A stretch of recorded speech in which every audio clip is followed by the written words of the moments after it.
저는 이태진입니다. 사람들이 부르는 대로 성공한 사업가죠. 하지만 제게 진짜 자랑거리는 따로 있었습니다. 바로 외아들 민준이었어요. 흙수저로 태어나 맨손으로 여기까지 올라온 저에게 민준이는 모든 것이었습니다. 명문대 건축학과를 수석으로 졸업하고 회사 일도 척척 해내는 모습을 보면 가슴이 벅차올랐어요. 아, 이 녀석이 내 후계자구나. 내가 쌓아온 이 모든 것을 물려줄 수 있는 든든한 아들이구나. 그런 민준이가 어느 날 여자친구를 데려왔습니다. 한지훈이라는 이름의 그 여자는 첫인상부터 좋았어요. 화려하지 않지만 단정하고 예의 바른 모습이 마음에 들었습니다. 아버지, 지훈이 소개해 드릴게요. 민준이의 목소리에는 떨림이 있었어요. 아들이 얼마나 긴장하고 있는지 한눈에 알 수 있었죠. 지훈이는 깍듯이 인사를 했습니다. 안녕하세요, 회장님. 민준이한테 정말 많은 이야기를 들었어요. 하하, 민준이가 뭔 말을 했는지 모르겠지만 편하게 생각하세요. 저는 지훈이가 마음에 들었습니다. 평범한 집 출신이라고 들었지만 그게 뭐 중요했나요? 사람이 바르면 그만이었어요. 특히 민준이를 바라보는 그 눈빛에서 진심을 느낄 수 있었습니다.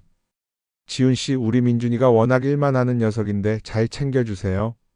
네, 회장님. 민준이는 정말 좋은 사람이에요. 식사 자리는 화기애애하게 흘러갔습니다. 지훈이는 제 농담에도 척절히 웃어주고 민준이 어릴 적 이야기에도 관심 있게 들어주었어요. 완벽한 며느리감이었습니다. 그런데 식사 중간에 이상한 일이 있었어요. 민준이 화장실에 간 사이 민준이의 휴대폰에 메시지가 왔습니다. 지훈이가 무심코 화면을 보더니 갑자기 표정이 굳어졌어요. 무슨 일이야, 지훈 씨? 아, 아니에요. 그냥 회사 일 같아요. 하지만 그 순간 지훈이의 얼굴에 스쳐간 당황스러운 표정을 저는 놓치지 않았습니다. 뭔가 이상했어요. 하지만 그때는 그냥 넘어갔죠. 별일 아니라고 생각했으니까요. 민준이가 돌아오자 지훈이는 다시 평소의 밝은 모습으로 돌아왔습니다. 하지만 저는 알 수 있었어요. 뭔가 변했다는 걸 말이에요. 지훈이가 민준이를 보는 눈빛이 미묘하게 달라졌어요. 조심스럽고 경계하는 듯한 그런 시선이었습니다. 아버지, 저희 결혼 생각하고 있어요. 민준이의 말에 저는 기뻤습니다. 드디어 우리 집안에 며느리가 생기는구나. 이렇게 좋은 여자를 만났으니 민준이도 이제 정착할 때가 됐지. 그래, 좋다. 언제든지 환영이야. 하지만 그날 밤 잠자리에 들면서도 지훈이의 그 표정이 계속 머릿속을 맴돌았습니다. 왜 그런 표정을 지었을까? 도대체 무슨 메시지를 본 걸까? 그때는 몰랐어요. 그게 앞으로 벌어질 모든 비극의 시작이라는 걸 말입니다. 저는 그저 아들이 행복하기만을 바랐을 뿐이었어요. 하지만 완벽해 보이는 모든 것에는 언제나 균열이 있는 법이었습니다. 며칠 후 민준이가 또 집에 왔을 때 평소와 달리 얼굴이 어두웠어요. 뭔가 고민이 있는 것 같았지만 저는 묻지 않았습니다. 아들도 이제 다 컸는데 자기 문제는 스스로 해결하리라 믿었거든요. 그게 제 첫 번째 실수였습니다. 그 일은 정확히 한 달 후에 터졌습니다. 민준이가 갑자기 제게 찾아와서는 폭탄 선언을 했어요. 아버지, 지훈이랑 헤어졌어요. 처음엔 농담인 줄 알았습니다. 그렇게 서로 좋아하던 사이인데 갑자기 왜? 뭔 소리야? 결혼한다던 게 벌써 한 달도 안 됐는데? 다른 여자 생겼어요. 곧 소개해 드릴게요. 민준이의 목소리는 담담했습니다. 너무나 담담해서 오히려 더 충격적이었어요. 제가 아는 민준이는 그런 아이가 아니었거든요. 한번 마음먹으면 끝까지 가는 신중하고 책임감 있는 아이였는데. 야, 이태민준. 지훈이한테 무슨 잘못이라도 있었냐? 아니요. 그냥 마음이 변했어요. 이상했습니다. 민준이의 표정에서 죄책감이나 미안함을 찾을 수 없었어요. 마치 업무를 보고하는 것처럼 무덤덤했습니다. 이건 제가 아는 민준이가 아니었어요. 일주일 후 민준이는 약속대로 새로운 여자친구를 데려왔습니다. 한가은이라는 이름의 그 여자는 지훈이와는 정반대였어요. 화려하고 세련됐지만 어딘지 모르게 차가운 느낌이었습니다. 안녕하세요, 회장님. 한가은입니다. 가은이의 인사는 완벽했습니다. 너무나 완벽해서 오히려 어색할 정도였어요. 마치 연습을 해온 것처럼 말이죠. 아, 네. 처음 뵙겠습니다. 저는 가은이를 관찰했습니다. 명품 옷에 정교한 화장, 우아한 매너. 분명 좋은 집안 출신처럼 보였지만 뭔가 어긋나는 구석이 있었어요. 특히 그 눈빛이요. 민준이를 보는 그 시선에서 사랑이 아닌 다른 무언가를 느꼈습니다. 가은 씨는 어떤 일을 하세요? 투자 컨설팅을 하고 있어요. 회장님 같은 분들을 위한 재정 관리 업무를 주로 담당하죠. 아, 그렇군요. 부모님은 뭐 하시는지? 해외에 계세요? 아버지는 무역업을 하고 계시고요. 대답은 완벽했지만 뭔가 공허했습니다. 마치 만들어진 이야기 같았어요. 하지만 민준이가 그렇게 행복해하는 모습을 보니 의심을 접을 수밖에 없었습니다. 당신 아버님 딱 봐도 고집이 세시네요. 잘 설득해야 할 텐데. 가은이가 민준이의 귀에 속삭이는 소리가 들렸습니다. 농담조였지만 그 말투에서 묘한 계산을 느꼈어요. 마치 저를 어떻게 다룰지 이미 계획을 세운 것 같았습니다. 민준아, 너 정말 괜찮은 거지? 네, 아버지.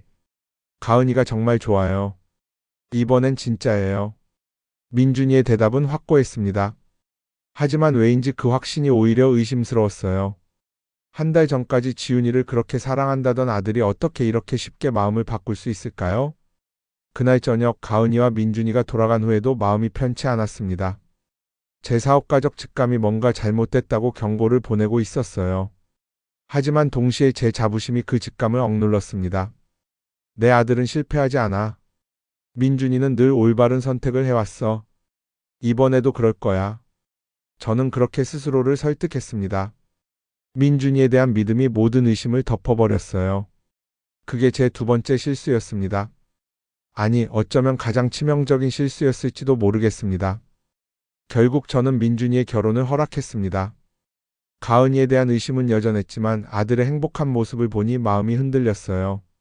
어쩌면 제가 너무 예민하게 반응하는 건 아닐까 싶었습니다. 하지만 결혼 준비 과정은 모든 게 이상했어요. 먼저 상견례가 없었습니다. 가은이는 부모님이 해외에 계셔서 올 수 없다고 했어요. 그렇다면 우리라도 가야 하는 거 아닌가요? 하지만 가은이는 완곡하게 거절했습니다. 회장님께서 바쁘신 걸 아는데 굳이 그러실 필요 없어요. 부모님도 이해해 주실 거예요. 결혼식도 마찬가지였습니다. 모든 것이 너무 급작스럽게 진행됐어요. 일반적으로 준비할 것들도 가은이가 알아서 하겠다며 저희 개입을 막았습니다. 민준이가 좋아하는 스타일로 준비하고 있어요. 회장님은 그날 오셔서 축사만 해주세요. 결혼식 당일 아침 저는 복잡한 심경이었습니다. 기쁨보다는 불안감이 더 컸어요. 하지만 민준이의 행복한 얼굴을 보니 그런 감정들을 억누를 수밖에 없었습니다. 아버지, 오늘 정말 감사해요. 뭘 당연한 거지. 너 행복하게 잘 살아라. 네, 가은이랑 정말 행복하게 살게요. 민준이의 목소리는 확신에 차 있었습니다. 그 확신이 제 마지막 의심마저 잠재웠어요. 결혼식장은 화려했습니다. 가은이의 취향대로 장식된 회장은 마치 궁전 같았어요. 하객들도 많이 왔습니다. 제 회사 임직원들과 거래처 사람들이 대부분이었지만 가은이 쪽 하객들도 제법 있었어요. 신랑 신부 입장합니다. 민준이와 가은이가 입장했을 때 저는 가슴이 벅찼습니다. 우리 아들이 드디어 결혼하는구나. 어린애 같던 민준이가 이제 정말 어른이 되는구나. 축사를 위해 단상에 올랐을 때 저는 자부심으로 가득했어요. 오늘 우리 민준이의 결혼을 축하해 주신 모든 분께 감사드립니다. 민준이는 어려서부터 신중하고 책임감 있는 아이였습니다. 오늘 이 자리에서 가은 씨와 만나 평생의 동반자가 되는 것도 민준이가 내린 가장 현명한 선택이라고 확신합니다. 박수가 터져 나왔습니다. 저는 그 순간이 제 인생에서 가장 행복한 순간 중 하나라고 생각했어요. 하지만 그 행복은 30분도 가지 못했습니다. 축사가 끝나고 건배사가 시작된 직후였습니다. 민준이가 갑자기 샴페인 잔을 놓으며 가슴을 움켜쥐었어요. 갑자기 속이? 처음에는 긴장 때문인 줄 알았습니다. 결혼식이라는 큰 행사에 부담을 느낀 거라고요. 하지만 민준이의 얼굴색이 점점 하얗게 변해갔어요. 민준아, 괜찮냐? 아버지. 숨이 안 쉬어져요. 민준이가 바닥에 주저앉았습니다. 결혼식장은 순식간에 아수라장이 됐어요. 하객들은 비명을 지르며 혼란에 빠졌고 저는 넋을 잃고 아들을 바라볼 수밖에 없었습니다. 119에 신고했어요. 병원으로 빨리. 그 혼란 속에서 저는 한 가지를 놓치지 않았습니다. 가은이의 표정이었어요. 다른 사람들은 모두 당황하고 있었지만 가은이만은 달랐어요. 울부짖고는 있었지만 그 눈에서는 눈물을 찾을 수 없었습니다. 무엇보다 이상했던 건 가은이의 손에 들린 샴페인 잔이었어요. 민준이가 마시다 놓은 잔 말고 다른 잔이었습니다. 왜 그 순간에 다른 잔을 들고 있을까요? 민준아, 민준아. 저는 의식을 잃어가는 아들을 부르며 절규했습니다. 하지만 민준이는 더 이상 제 목소리에 대답하지 않았어요. 그게 제가 아들과 나눈 마지막 대화였습니다. 민준이는 병원에 도착하기 전에 숨을 거두었습니다. 의사는 급성 심근경색이라고 했어요. 29살의 건강한 청년이 갑자기 심장마비로 죽었다는 겁니다. 이해가 안 됩니다. 민준이는 평소에 운동도 하고 건강검진에서도 이상 없었는데 가끔 이런 일이 있습니다. 스트레스나 과로 또는 선천적인 문제가 갑자기 나타나는 경우가요. 의사의 설명은 논리적이었지만 제 가슴은 받아들일 수 없었어요. 뭔가 잘못됐다는 직감이 계속 저를 괴롭혔습니다. 장례식장에서도 가은이의 행동은 이상했습니다. 슬퍼하는 척은 했지만 진짜 슬픔이 아닌 연기 같았어요.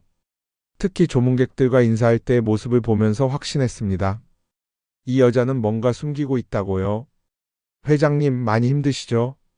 민준이도 하늘에서 지켜보고 있을 거예요. 고마워요, 가은 씨. 우리 민준이 마지막까지 좋은 사람을 만나서 다행이에요. 저는 일부러 그렇게 말했습니다. 가은이의 반응을 보기 위해서요. 그런데 가은이는 그 말에 전혀 흔들리지 않았어요. 마치 이미 예상했던 상황인 것처럼요.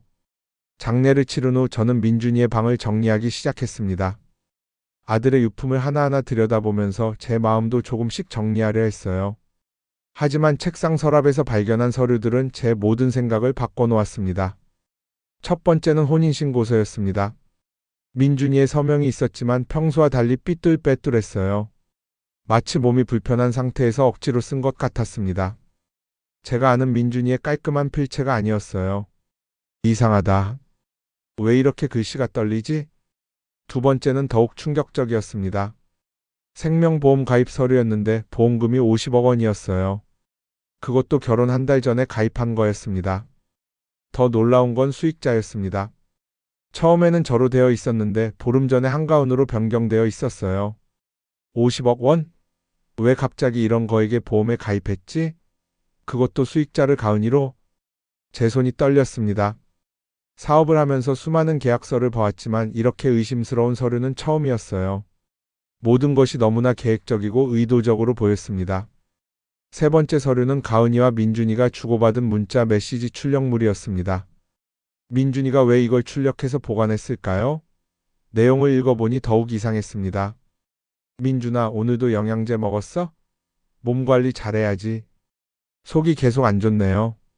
가은이가 준 영양제 먹고 나서부터 그런 것 같아요. 그럴 리 없어. 그거 정말 좋은 거야. 조금만 더 참아봐. 영양제? 민준이가 영양제 때문에 속이 안 좋았다는 말인가요? 그럼 왜 계속 먹었을까요? 이해할 수 없었습니다. 저는 그날 밤 잠을 이룰 수 없었습니다. 모든 증거들이 한 방향을 가리키고 있었어요.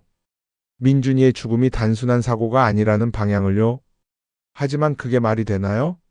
결혼식 날에 신랑을 죽인다는 게? 다음 날 아침 저는 결심을 했습니다.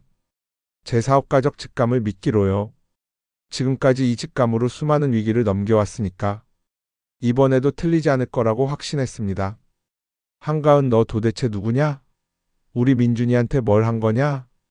저는 컴퓨터 앞에 앉아 가은이에 대해 조사하기 시작했습니다. 그 여자의 정체를 밝혀내겠다고 다짐하면서요.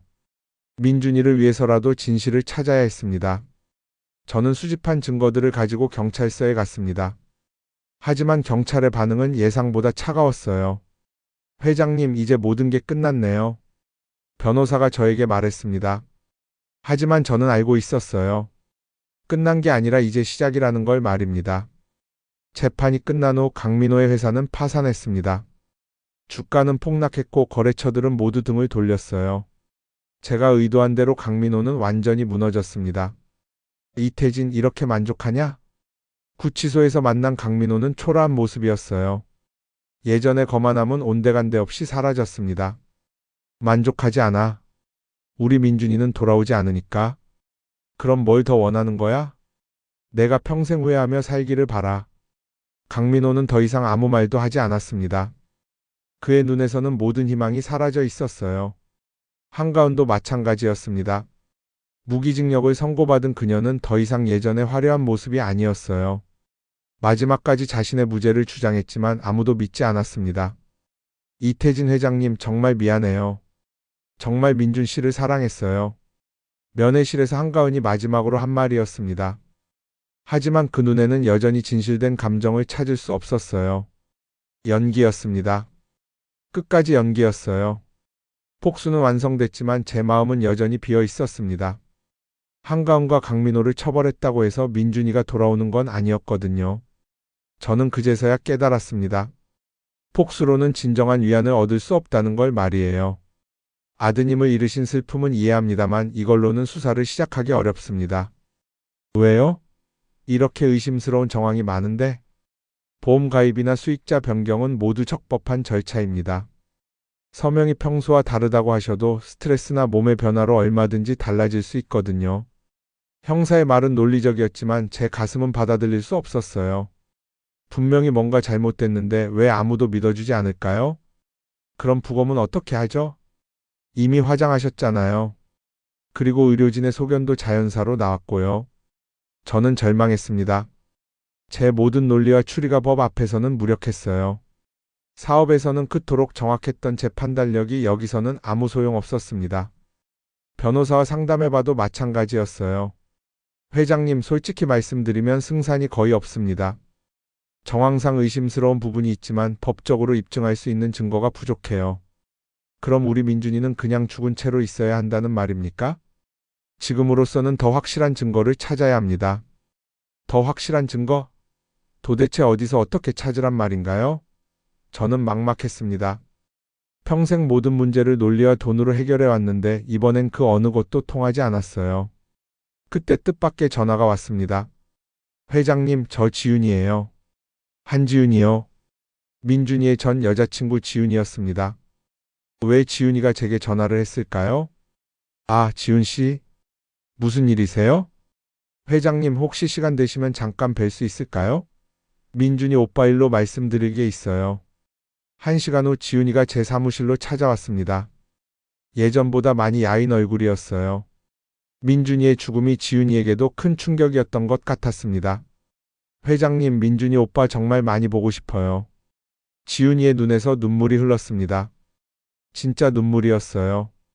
가은이의 가짜 눈물과는 전혀 달랐습니다.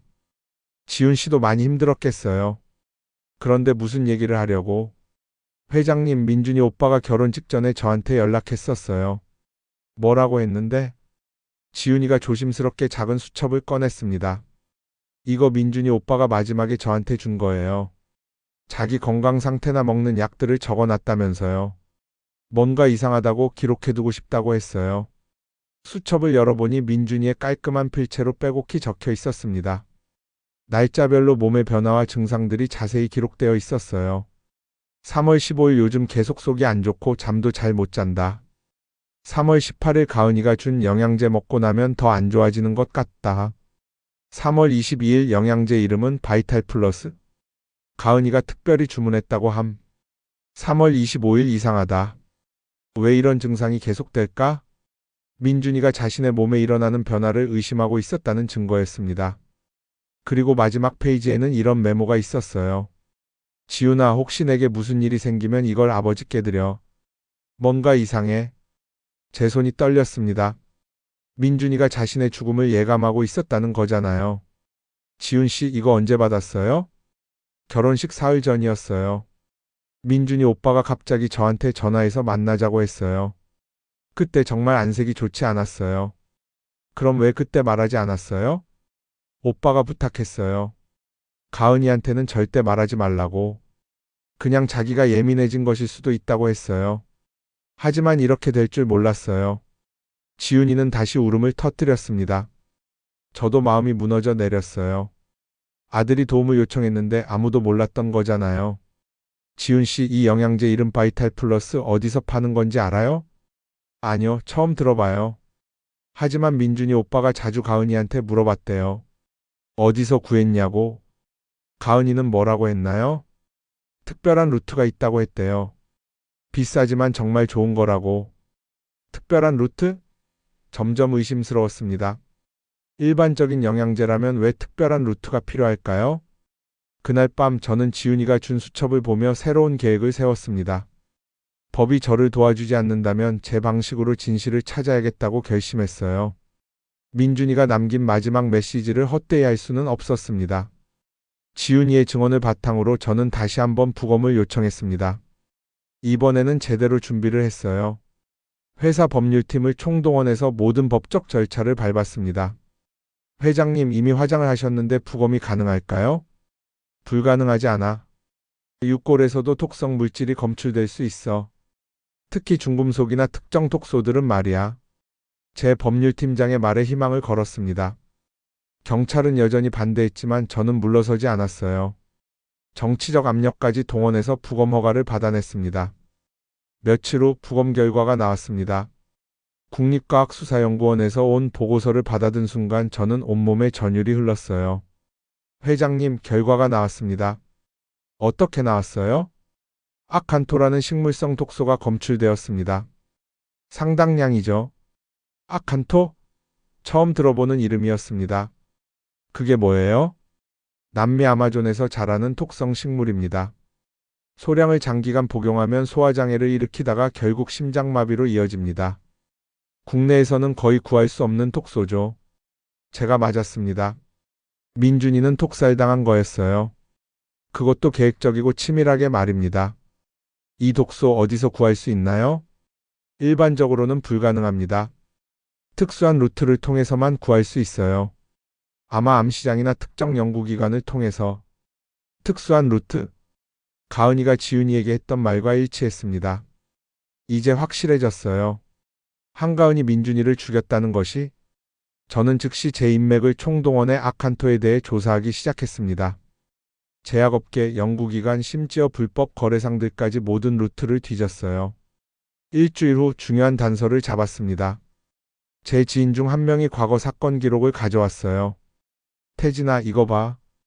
7년 전에도 똑같은 독이 사용된 사건이 있었어. 자료를 펼쳐보니 충격적이었습니다. 7년 전 강남의 한 제약회사 대표가 의문사한 사건이었어요. 당시에도 아칸토 독소가 검출됐지만 증거 부족으로 미제 사건이 된 거였습니다. 이 제약회사 대표, 당시 상황이 어떻게 됐어? 갑작스런 심장마비로 죽었대. 그런데 보험금이 상당했어. 50억 원 정도? 50억 원? 민준이의 보험금과 똑같은 액수였습니다. 우연이라기에는 너무 정확했어요. 그럼 보험금은 누가 받았어? 당시 비서가 받았대. 한미연이라는 여자였어. 한미연. 한가은과 이름이 비슷했습니다. 혹시 그 여자 사진 있어? 응, 당시 신문에 났던 거야. 7년 전 신문 기사 사진을 보는 순간 저는 깜짝 놀랐습니다. 한미연이라는 여자는 바로 한가은이었어요. 머리 색깔과 화장은 다르지만 얼굴은 똑같았습니다. 이 미친년이 7년 전에도 똑같은 짓을 했구나. 제 온몸에 분노가 치솟았습니다. 가은이는 이미 한 번 사람을 죽이고 보험금을 타간 연쇄 살인범이었던 거예요. 그리고 민준이는 그 두 번째 희생자였던 겁니다. 저는 더 깊이 파고들기 시작했습니다. 한가은의 과거를 모조리 뒤져봤어요. 그러면서 또 다른 충격적인 사실을 발견했습니다. 7년 전 제약회사 사건 당시 한가은이 근무했던 회사가 있었어요. 바로 강민호 회장의 계열사였습니다. 강민호는 제 오랜 사업 라이벌이었죠. 10년 전 제가 한 프로젝트를 빼앗아 가면서 원수가 된 사이였어요. 설마 강민호가 이 일에 관련되어 있는 건 아니겠지? 하지만 의심은 점점 확신으로 바뀌었습니다. 너무 많은 우연이 겹쳐 있었거든요. 한가은의 과거 직장, 민준이와의 만남, 그리고 치밀한 계획까지. 저는 강민호에게 직접 전화를 걸었습니다. 강 회장, 한가은이라는 여자 아시오? 전화 너머로 잠깐의 침묵이 흘렀습니다. 그리고 강민호의 목소리가 미묘하게 떨렸어요. 한가은? 누구 말이야? 우리 며느리였던 여자 말이야. 아, 그래? 모르는데? 왜? 거짓말이었습니다. 강민호의 목소리에서 거짓을 느낄 수 있었어요. 30년간 사업을 해오면서 키운 직감이었죠. 그날 밤 저는 확신했습니다. 민준이의 죽음 뒤에는 한가은뿐만 아니라 강민호도 있다는 것을. 이제 진짜 전쟁이 시작되는 거였어요. 저는 사립탐정을 고용해 강민호와 한가은의 연결고리를 찾기 시작했습니다. 30년간 사업을 해오면서 쌓아둔 인맥과 자금을 모두 동원했어요. 이번만큼은 물러설 수 없었습니다. 일주일 후 탐정이 가져온 자료는 충격적이었어요. 회장님, 한가은이 지난 10년간 최소 3번의 결혼을 했습니다. 그리고 세 남편 모두 의문사했어요. 3번이나? 네, 첫 번째는 2015년 김재호라는 중소기업 사장이었어요. 심장마비로 사망했고 보험금 30억 원을 받았습니다. 제 혈압이 올라가는 걸 느꼈습니다. 두 번째는 2018년 박영수라는 부동산 개발업자였습니다. 역시 급성 심근경색으로 사망. 보험금 40억 원이었어요. 그리고 세 번째가 7년 전 제약회사 대표? 맞습니다. 그리고 네 번째가 아드님이었죠. 한가은은 완전한 연쇄살인범이었습니다. 결혼과 살인을 반복하며 보험금을 타내는 것이 직업인 여자였어요. 그런데 이상한 점이 있어요. 뭐가? 한가은이 각각 다른 이름을 사용했는데 공통점이 하나 있습니다. 모든 결혼 직전에 강민호 계열 회사에서 단기간 근무했다는 거예요. 제 추측이 맞았습니다. 강민호가 배후에 있었던 거예요. 더 자세히 조사해봐. 탐정이 가져온 추가 자료는 더욱 명확한 증거였습니다. 강민호 회장의 비서실에서 한가은에게 매달 거액의 용돈이 송금되고 있었어요. 그것도 민준이와 결혼하기 6개월 전부터 말입니다. 완전히 계획된 범행이었구나. 저는 모든 퍼즐이 맞춰지는 걸 느꼈습니다. 강민호가 저에게 복수하기 위해 한가은을 고용한 거였어요. 제 아들을 죽여서 저를 정신적으로 무너뜨리려 했던 겁니다. 하지만 왜 민준이었을까요? 저는 그 이유를 알고 있었어요. 10년 전 제가 강민호의 대형 건설 프로젝트를 가로챈 사건 때문이었습니다. 그때 강민호는 거의 파산 위기까지 갔었죠. 저는 직접 강민호를 찾아가기로 했습니다. 이번에는 확실한 증거를 들고 말이에요. 강민호의 회사는 여전히 화려했습니다. 하지만 예전만 못하다는 게 한눈에 보였어요. 제가 빼앗아간 프로젝트의 후유증이 아직도 남아있는 것 같았습니다. 이태진 회장님이 오셨다고요? 강민호는 당황한 표정으로 저를 맞았습니다. 10년 만의 만남이었어요. 강 회장, 오랜만이야. 그래, 오랜만이지.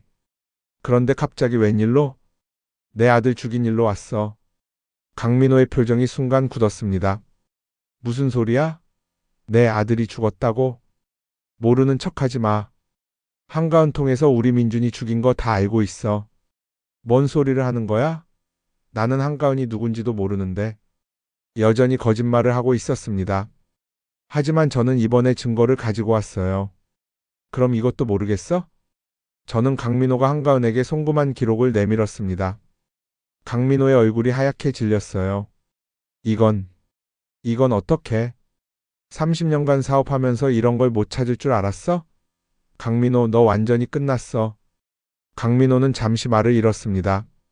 그리고는 갑자기 웃기 시작했어요. 하하, 그래. 맞아. 내가 했어. 한가은한테 돈 준 것도 맞고 내 아들을 노린 것도 맞아.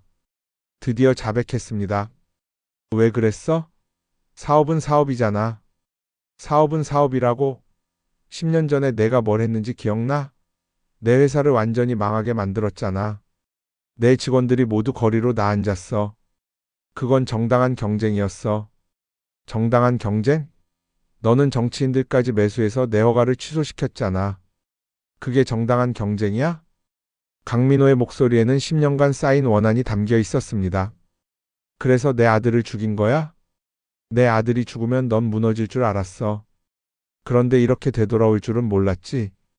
강민호는 패배를 인정하는 듯한 표정을 지었습니다. 하지만 저는 이제 시작이라고 생각했어요. 강민호, 내 아들 목숨값으로 내 회사를 통째로 가져가 주마. 뭐? 법정에서 보자. 저는 그렇게 말하고 강민호의 사무실을 나왔습니다. 이제 진짜 복수가 시작되는 거였어요. 한가은과 강민호 둘 다 반드시 대가를 치르게 할 작정이었습니다. 강민호의 자백을 들은 저는 모든 계획을 세웠습니다. 단순히 법정에서 이기는 것만으로는 부족했어요. 한가은과 강민호가 저지른 모든 죄악을 세상에 알려야 했습니다. 저는 제 인맥을 총동원했어요. 언론사 사장들, 탐사보도 기자들, 그리고 검찰 고위 간부들까지 30년간 사업을 하면서 쌓아온 모든 인맥을 한 번에 사용했습니다. 이 사건은 단순한 보험 사기가 아니라 연쇄살인 사건입니다. 주요 일간지의 사회부장에게 자료를 넘기면서 저는 확신에 찬 목소리로 말했어요. 회장님, 이 자료가 정말 확실한 건가요? 제가 30년간 사업하면서 한 번도 거짓 정보를 준 적 있나요? 기자는 고개를 끄덕였습니다. 제 신뢰도를 의심할 사람은 없었어요. 다음 날부터 언론에서는 연일 특종 보도가 쏟아졌습니다. 연쇄 결혼살인마 한가은 4명 독사로 200억 보험금 편취, 건설업계 거물 강민호 폭수를 위해 살인사주, 아마존 독초로 신랑 독살한 신부의 정체. 모든 언론이 들썩였어요. 한가은의 과거 범행들이 하나씩 드러났고 강민호와의 유착 관계도 상세히 보도되었습니다. 하지만 한가은은 끝까지 발뺌을 했어요. 저는 무죄입니다. 민준 씨를 정말 사랑했어요. 법정에서 한가은은 눈물을 흘리며 연기를 계속했습니다. 하지만 이번에는 증거가 확실했어요. 피고인이 지난 10년간 4번의 결혼을 통해 총 170억 원의 보험금을 편취한 사실을 인정합니까? 그건 모두 우연이었어요. 4명의 남편이 모두 같은 톡소에 의해 사망한 것도 우연입니까? 검사의 추궁에 한가은은 더 이상 대답할 수 없었습니다. 결정적인 증거는 한가은의 휴대폰에서 나왔어요. 복구된 메시지에서 강민호와 주고받은 대화가 발견된 겁니다. 타겟 확정됐어. 이태진 아들로 가자. 보험금은 얼마까지 가능해? 50억 정도면 의심받지 않을 거야. 좋아. 완벽하게 처리해. 모든 것이 드러났습니다. 계획적이고 치밀한 살인이었다는 게 명백해진 거예요. 강민호도 더 이상 버틸 수 없었습니다. 저는 단지 복수하고 싶었을 뿐입니다. 그래서 무고한 사람을 죽인 겁니까? 민준 씨가 죽을 줄은 몰랐어요. 그냥 이태진을 괴롭히려고. 거짓말이었습니다. 한가은에게 악한 토독소를 구해다 준 것도 강민호였거든요. 법정은 연일 화제가 됐어요. 전 국민이 이 사건에 관심을 가졌고 한가은과 강민호를 향한 분노는 하늘을 찔렀습니다. 민준이 아버님 정말 고생 많으셨어요. 방청석에 온 시민들이 저에게 위로의 말을 건넸어요. 제 아들의 죽음이 헛되지 않았다는 생각이 들었습니다. 마침내 선고일이 왔습니다. 그동안 저는 모든 것을 걸고 싸워왔어요. 언론, 탐정, 변호사들까지 총동원해서 한가은과 강민호의 죄를 세상에 폭로했습니다. 피고인 한가은에게 무기징역을 선고한다. 판사의 선고가 법정에 울려 퍼졌습니다. 한가은이 비명을 질렀어요. 안 돼요. 저는 정말 무죄예요. 하지만 이미 늦었습니다. 모든 증거가 그녀의 죄를 입증하고 있었거든요. 피고인 강민호에게 징역 15년과 벌금 100억 원을 선고한다. 강민호는 허탈하게 주저앉았습니다. 10년간의 복수심이 결국 자신을 파멸로 이끌었다는 걸 깨달은 거였어요. 저는 무덤덤하게 그 모습을 지켜봤습니다. 분노도 없고 기쁨도 없었어요. 그저 정의가 실현됐다는 안도감만 있을 뿐이었습니다. 법정을 나서면서 기자들이 몰려들었어요. 회장님, 지금 기분이 어떠십니까? 복수가 끝났다고 생각하십니까? 저는 마이크 앞에 섰습니다. 그동안 하고 싶었던 말이 있었어요. 저는 복수를 원했던 게 아닙니다. 단지 진실을 알고 싶었을 뿐이에요. 우리 민준이가 왜 죽어야 했는지, 누가 그런 일을 저질렀는지 말입니다. 제 목소리는 떨렸습니다. 아들 생각만 하면 여전히 눈물이 날 것 같았어요. 그리고 이 사건을 통해서 깨달았습니다. 돈이나 성공이 모든 걸 해결해 주지는 못한다는 것을 말이에요. 재판이 끝난 후 강민호의 회사는 완전히 무너졌습니다.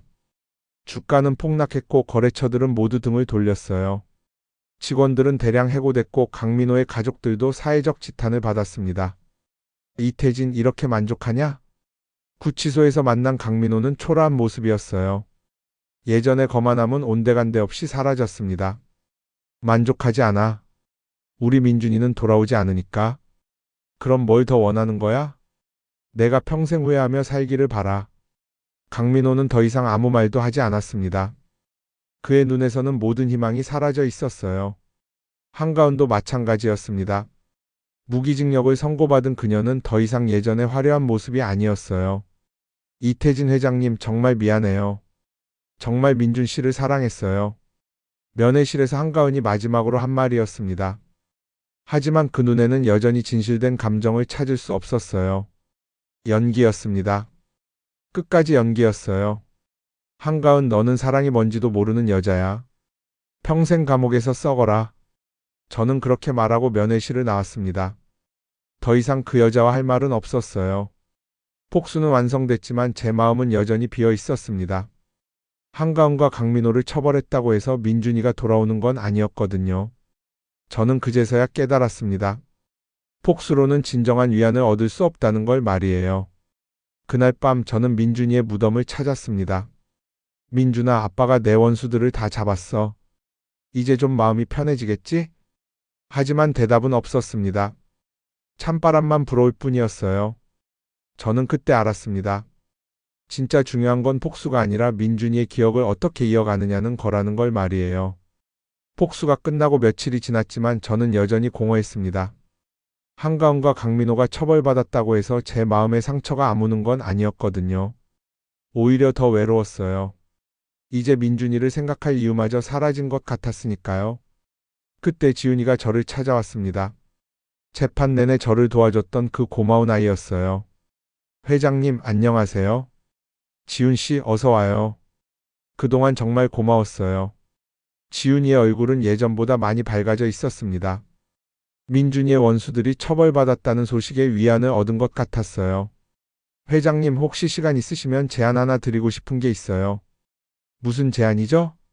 민준이 오빠 이름으로 뭔가 의미 있는 일을 해보면 어떨까요? 힘든 사람들을 돕는 재단 같은 거요. 지훈이의 말에 저는 가슴이 뭉클해졌습니다. 그동안 폭수에만 매달려 있었는데 정작 민준이를 위한 일은 생각해보지 못했었거든요. 재단이라 민준이 오빠처럼 억울하게 당한 분들을 도와주는 거예요. 법률 상담도 해주고 심리치료도 받을 수 있게 해주고. 지훈이의 목소리에는 진심이 담겨 있었어요. 민준이를 진짜로 사랑했던 사람만이 할 수 있는 제안이었습니다. 좋은 생각이네요. 그렇게 하죠. 저는 즉시 결정했습니다. 폭수보다 더 의미 있는 일이었거든요. 며칠 후 저는 회사 임원진을 모아놓고 발표했습니다. 저는 이제 회사 경영에서 손을 떼겠습니다. 대신 민준재단을 설립하려 해요. 임원들은 모두 놀랐습니다. 갑작스런 결정이었거든요. 회장님, 그럼 회사는 어떻게 하시려고요? 전문 경영인에게 맡기겠어요. 저는 이제 다른 일에 집중하고 싶습니다. 저는 제 회사 지분의 대부분을 재단에 기부했어요. 그리고 민준이가 설계했던 건물들의 수익도 모두 재단 운영비로 사용하기로 했습니다.